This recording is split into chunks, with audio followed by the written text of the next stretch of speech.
Hi, everyone. Thank you so much for joining us today for our virtual college visit series. We are very excited to have with us today Ms. Takera Zajac with the University of Mary Washington.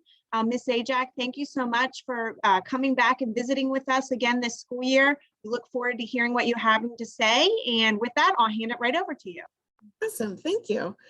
So like you said, my name is Takera Zajac. I'm with the University of Mary Washington. I'm here just to give you guys a brief overview of the university. I am your personal representative. So I'm the one that would actually be reading applications from you. So I'm really excited about seeing what you guys have for this school year. And if you have any questions, please feel free to get in touch with me. Ms. Edwards and Ms. Corbin both have my information, my contact information, so you guys can find me if you have any concerns to go over. So for the University of Mary Washington, I am located in Fredericksburg, Virginia, and it is halfway between DC and Richmond, legitimately halfway between the two. This slide is a little outdated. My population this year is actually 4,100 and not that 44. The 44 is our normal population, but with the pandemic and everything, we saw a brief decline in students just because there was so much uncertainty, you guys remember, in what everybody was doing. So my population this year is about 41. So I'm considered a medium-sized school, but I'm on the much smaller side of that. So I am located in Fredericksburg, and for you guys, if you put in your address and my address and you are within 30 miles of my campus, you do have the ability to commute. So you guys are at a pretty good distance either way for that. All right. So here's a list of my majors, and there are a couple on here that I want to point out for notes. Nursing with the asterisks down below is one that I like to point out. It is a highly competitive field, and so we only accept entry into that program from the application. So you have to tell me when you apply you are interested in my nursing program. For the students that are interested in that, you do take classes both with me and with Germanna Community College up near the Stafford Hospital. So you do classes both. For nursing, you do have the ability to have your car, but one of the requirements is that you do have to live on campus for all 4 years, okay? So that's the nursing program in a nutshell. The other one that I like to point out is education. I have elementary education and special education as a major, and because there is such a shortage of teachers in the state of Virginia this year, the education program has changed. So it's no longer 5 years, it's now 4. Sometimes that can be a disadvantage. Sometimes it is nice to be able to just shoot right into that 5th year of school. You're already in the learning mode and continue on, right? It's not always a disadvantage. My husband does work for Stafford County as a teacher, and I can say that Stafford County will help pay for his grad school program if he decides to go. So it's not necessarily a bad thing. There can be a silver lining to the education now being a 4-year program. We still have the master's program for that, but it is under construction, and hopefully by the time you all come, we'll have a much better idea of what we're going to do with that one. Okay, so but here are the list of my majors. Here are a list of my minors. Those pre-professional programs that you see up there do mean that you have school after this. So you will need to pick another school to attend after you finish at Mary Washington. I do have 120 different clubs and organizations for you guys to join, and I do recommend getting involved in student life. As a commuter student, that can be a little more difficult, so please look at some of the things that you want to join in and see about like shifting your schedule so that it's more around the time that your activities would take place, because one of the biggest disadvantages is that you live close enough. And so we usually will say things like, I know for me, I was famous for it. I'd be like, oh, I'm going to run home and get something to eat, and then I'll come back. And then you lose track of time, you get stuck in the studying or, you know, whatever, and then you don't make it back for the activities that you really wanted to be engaged in. So I do say, get involved. It is a great way to meet some new friends, because with your majors, you guys will see the same people all the time. You guys all have to take the same set of classes. So your clubs can introduce you to new people. Like, for example, my best friend is an English major. I didn't have to take British literature, and she didn't have to take marketing. So we really didn't ever have any classes together, but clubs are how we actually met, dance club actually. So you can make some new friends with that. All right, so keep that in mind. For anyone interested in my varsity sports, I am a D3 school. I have everything but football and golf. We are not a football school. I'm also not a Greek life school. So the partying aspect, you can find them at UMW, but you have to go look for them. It's not just an in your face kind of thing. I think Mitch gave me a C for partying.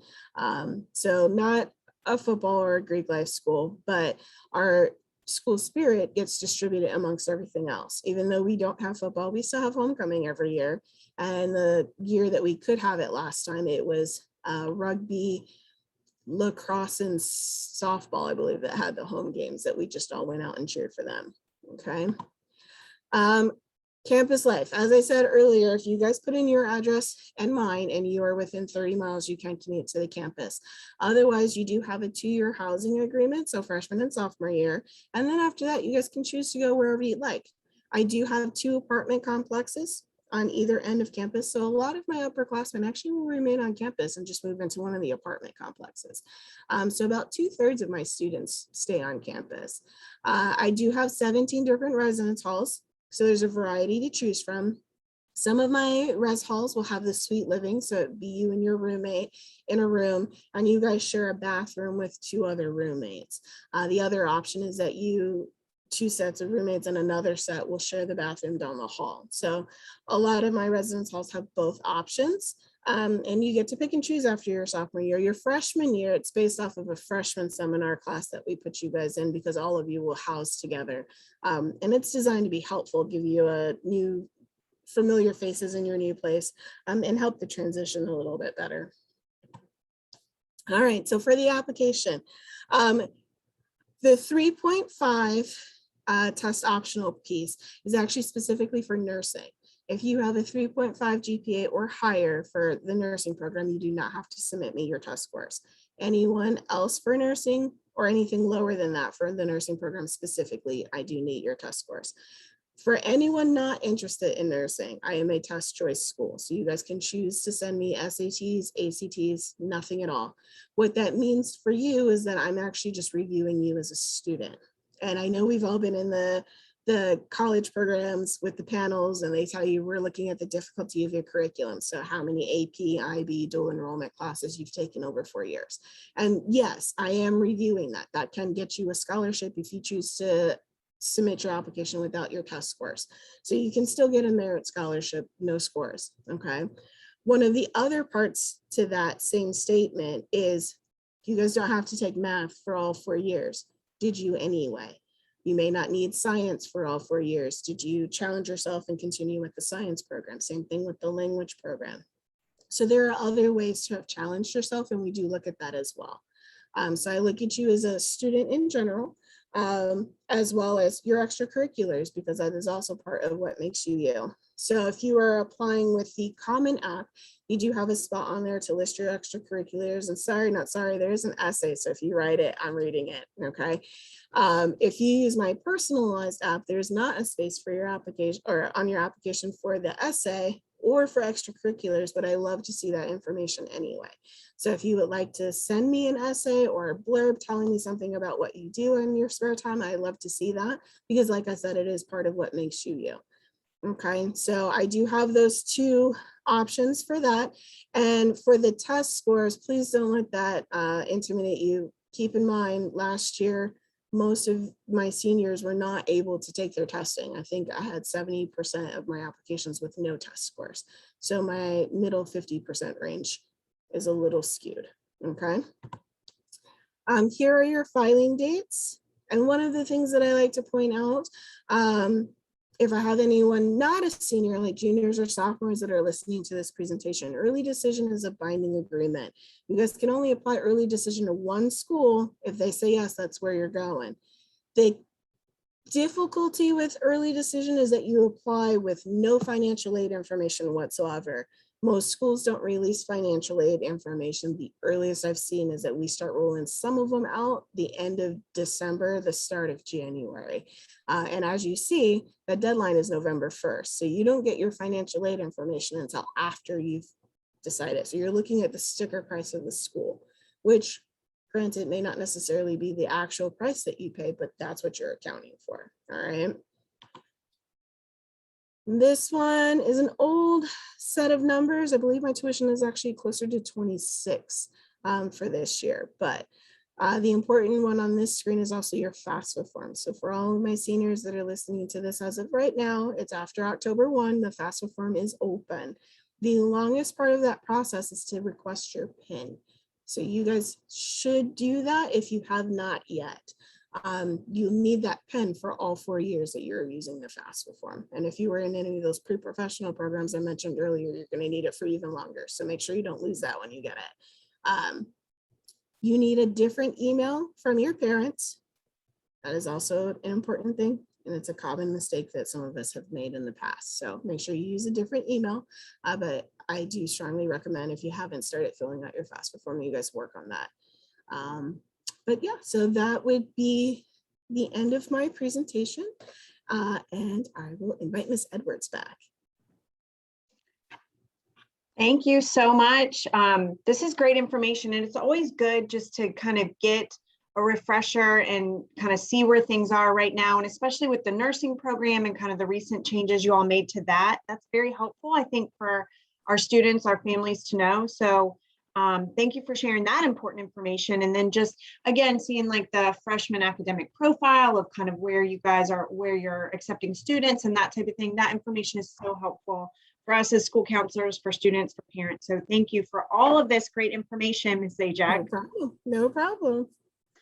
So beyond today, if students have questions, could they reach out to you directly? Is that what you would recommend? Absolutely. I am always available. I do travel. Like today I did a virtual visit, but tomorrow I'm driving up to New York because that is also part of the area that I help. Okay. So email is usually the fastest way to get in touch with me. Obviously, while I'm driving, I am not a texter and driver. Thank you. No, it will yes. not be acknowledged. Same thing. If you have my text number, you're more than welcome to text me. My only request for texting is that you know who you're texting. I have no idea who's texting me, so please put your name in that. But other than that, while driving, I won't acknowledge it, but other than that, I do always answer. It comes in on my phone, so even when I'm not at the computer, I will. And I'll just say, I've worked with Miss Zajac for a couple years now, Mrs. Zajac for a couple years now, and you get right back with messages, and she is just phenomenal. So please, if students, parents, families, if you have questions, please be sure to reach out to her. She is great and a wonderful resource. So thank you so much. Yeah. And we'll be talking to you very soon, I'm sure. Beautiful. Thank you. Okay. Thanks, everyone. Have a great day. We'll see you soon. Bye-bye. Bye, Miss Zajac. Thank you. Bye. Thank you. Take care.